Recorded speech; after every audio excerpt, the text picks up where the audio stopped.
Not since we quarreled last March. Right before he went mad, you know. I've been frozen ever since 6 o'clock. Tea time. Tell me, Alice, would you fancy that? I know I would. I would indeed. Do you want to know what else I fancy? I fancy that you are God and I am Satan, and time has trapped the both of us here forever to speak of nonsense for the rest of his immortal life. Of course, you'd never fancied that, and neither did I. Of course, you are no deity and I no demon. But if we fancy ourselves as such, and time plays his part, we may live as such, here forever in our own personal hell, arguing over nothing, with our tongues in our cheeks and our eyes sunken in their sockets. And our purpose would be found in our words, but our words would have no purpose.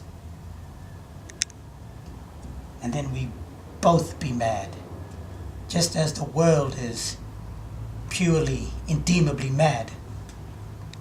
And then the voices in my head would stop. And then the voices in yours would come to a halt too. Kidding, no voices.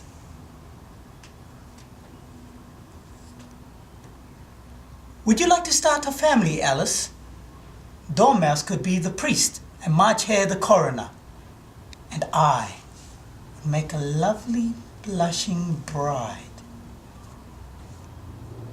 Don't you think?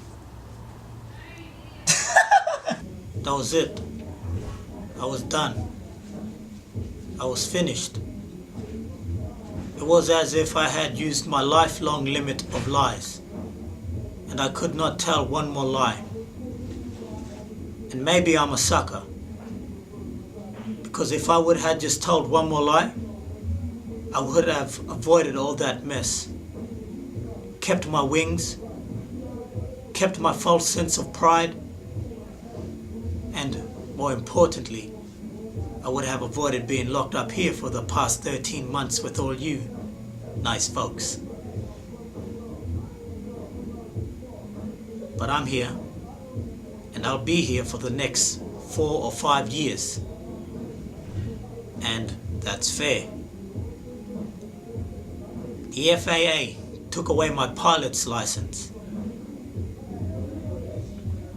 And that's fair. The chances of me ever flying again are slim to none.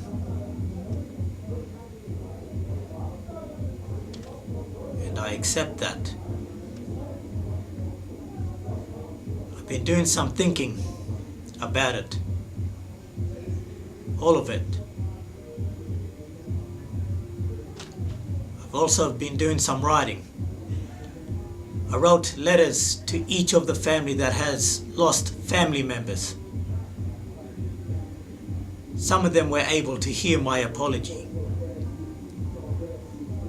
Some of them never will.